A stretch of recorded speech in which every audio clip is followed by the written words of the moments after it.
When you go Steam dumpster diving, you expect to find mostly trash. However, we've reviewed 41 games in this series so far and found 25% of them to be decent games. That's much higher than I anticipated, so let's see if today's games will fix that. My name is Graeldon, and I'm reviewing Steam games in alphabetical order to find the hidden gems among the piles of garbage, and today we're reviewing two games, .fol and .g.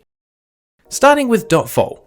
The best way I can describe this game is a strange amalgamation of Tetris, Flappy Bird, and Fall Guys. Released in 2019 by Susami, it's an action puzzle game with a central mechanic of keeping a bouncing cube from falling out of the play area. Fun fact, Susami is a small town in Japan, famous for having an underwater mailbox. This isn't relevant to the game at all, I just thought I'd share that knowledge with you.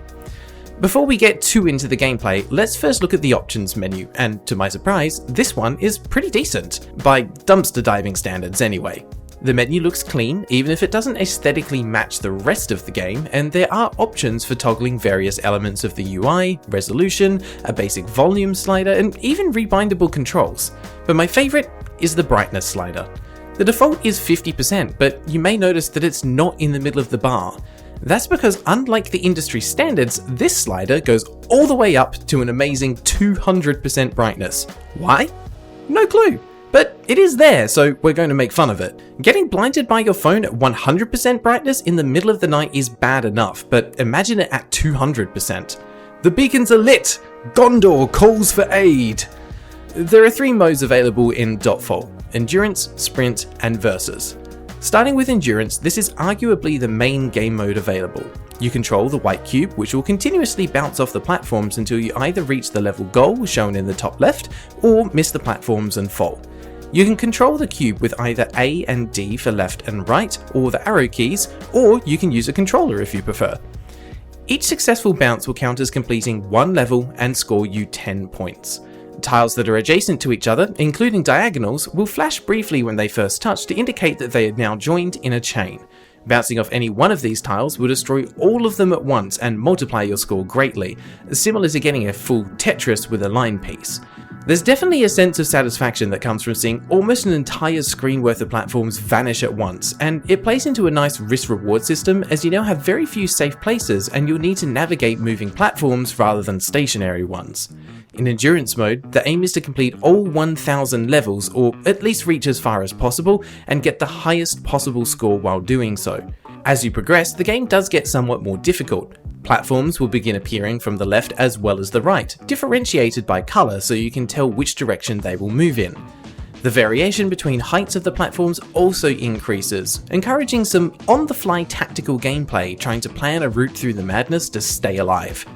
This creates some wonderful moments of panic as you try to navigate tight spaces or long distances while your safety net of available platforms rapidly vanish beneath you. Moving on, Sprint mode is essentially the same as Endurance, but limited to 100 levels instead of 1000.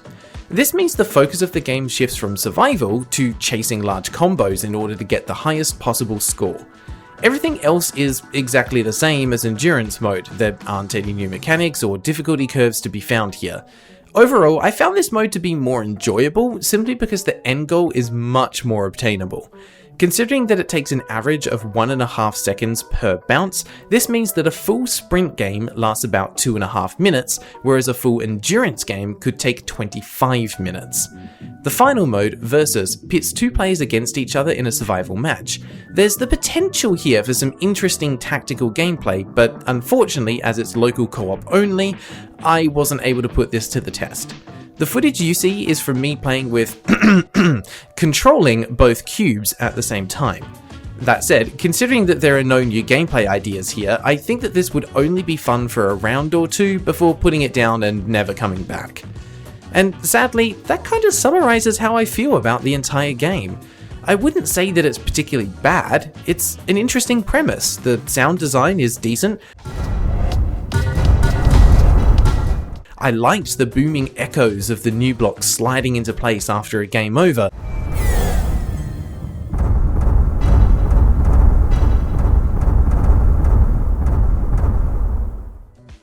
But there is only one music track for the entire game.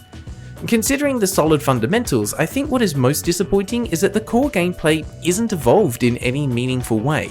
The addition of different game modes such as a no bounce mode that instead has the platforms break when you jump off them, an online versus mode, a battle royale style in the vein of Tetris 99, or a vertical climbing challenge could help improve the longevity of the game. Including some temporary power-ups like a super jump or a slow fall would add some tactical elements to the solo modes, and a barrier that pushes away your opponent in versus mode would greatly enhance the competitiveness. One of my favourite things I found while playing is that there is someone who evidently cheated their way onto the global high scores. Sprint mode only has 100 levels, but you'll see that third place somehow reached level 999. However, they didn't enter enough digits into their score, so are still beaten by 2 players. I find it incredibly amusing that someone went to all the effort of hacking their way onto the high scores and still couldn't get themselves into first place. Dotfall has seen enough players that the high scores are overall fairly populated, and I ended up reaching 41st place globally for the endurance mode and 22nd for the sprint mode. I think fans of score attack games may have a decent time here, at least for a short while, but the majority of people probably won't stick around long, and this is partly due to the high price tag. Considering the limited content and replayability available, I think it's hard to justify $6.50 Canadian or your regional equivalent for what is here, but it may be worthwhile to pick it up on sale if you're a fan of this style of game. All things considered, my final rating for Dotfall is Sprint out of 10. Short and easy to understand, but most people aren't interested in it. Moving on to today's second game, .g. Before getting into the game itself, let's take a quick peek at the store page, mostly because I think the game description really sets the scene for what follows. Released in 2022 by Buster 4, this is a space-themed bullet hell game. If you're not familiar with the genre, one of the most popular examples would be the Touhou series, and most games in the genre have one thing in common: filling the screens with insane amounts of bullets to dodge and precise controls. The story of .g is as follows. G is about a pilot travelling in space with a broken spacecraft. Space pilot G, who travels through the vast universe with a broken AI auto-navigation system, is the best pilot on Earth. Sometimes I avoid meteors with a quick sense and travel using bombs at the right time. Can G, tired of endless travel, find what he wants to find in this vast universe? Be G and find something that G wants to find. So I have a few questions, but most pressing is why G will only sometimes avoid meteors. I think you should be avoiding all of the meteors. If you did, maybe your navigation system wouldn't be broken. As basic as it is, the plot reminds me of games like Star Fox 64, travelling through space, blowing up bad guys, and weaving your way between asteroids. In reality, .g couldn't be further from this. Firstly, .g opens in a tiny window which cannot be resized, and there is no full screen mode available, so enjoy some black bars on the sides of the screen for the next short while. There is an options menu with a limited number of settings, such as turning the tutorial, a single static page that shows before every game, on and off, language options, and even a selection of spaceship models to choose from. The volume slider is one of the most annoying I've encountered so far, playing a sound effect whenever it moves. And the background selection is just outright non-functional. Gameplay consists of moving your ship around the 2D space with W, A, S and D, as more and more bullets appear from around the edges. There is always one larger one that constantly chases you, forcing you to stay on the move. Every few seconds, a bomb power-up will appear which you can stockpile and then release by pressing Q to destroy all of the bullets around you and create a bit of space. In space. And that's kind of it. In a bold departure to the trend set by popular bullet hell games, there are no enemies to fight. And additionally, .g is missing 2 other core bullet hell mechanics, focus mode and grazing. Focus mode decreases the movement speed of your character, allowing for more precise control while also highlighting their actual hitbox. Grazing is the term for when a bullet passes through your character model but doesn't hit your actual hitbox, and usually rewards the player with bonus points for the risk involved.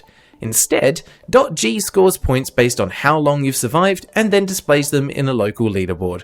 That is, after you've entered your name, if you're able to do so. Most of the time it works just fine, but if you click outside the box, you're not able to click back into it, forcing you to use a blank name. To the game's credit, the difficulty does ramp up over time, by increasing the number of bullets, then adding in a rotating central laser, and lastly, giant bullets. I don't have any gameplay footage to show you of this, mostly because I suck at bullet hell games, but it turns out that the mechanics will appear if you simply wait long enough on the death screen. Oh, and you will get the achievements for them too. Speaking of achievements, .g has ones for playing a certain number of games, using enough bombs, or scoring a cumulative total of points. However, I think the devs have grossly overestimated the replayability of their game, as one achievement tasks you with playing the game 1,000 times, and another requires a cumulative score of 10,000 points. Remember, you get 1 point per second, so this means playing .g for a little under 3 hours. I wanted to stop playing this game after 5 minutes. This is one game that I can confidently say I won't be beating, not that the game has an actual ending anyway. The only other mechanic of interest is that you can adjust the speed in the options menu. This changes the movement speed of your ship though, not the speed of the projectiles, so if you were thinking it would act as a difficulty slider, too bad. Overall, .g feels incredibly bare bones, and this extends to the sound design as well. The only sounds you'll hear are a short jingle when starting a new game, and sound effects for bombs and deaths. I simply don't know who this game is for. I could imagine it being used as a bullet hell game trainer if it were free, but at $2.29 Canadian or your regional equivalent, you're better off practicing in whatever other game you already own. It's tough for me to offer constructive criticism for this game because what they've created is really just a proof of concept of the core mechanics. They've not created the actual game. One of the biggest problems I have with .g is that they've missed an incredibly important factor of most bullet hell games: the complex, often interwoven patterns that the bullets form. .g is instead almost entirely random, making it more of a reflex tester than any kind of actual bullet hell sim. So, with all of that in mind, my final rating for .g is a bullet out of 10. Even the game tells you to avoid it. Thanks for watching. Welcome to the end of the video. A massive thank you to all the channel members on screen for supporting the channel, especially our two Knights of the Holy Grail, Freaky Feline and Tom X. If you'd like to become a member, you can do so for as little as $1 per month. Just click the join button to see the available membership levels and perks. Thank you for joining me on this weird gaming adventure through the depths of Steam.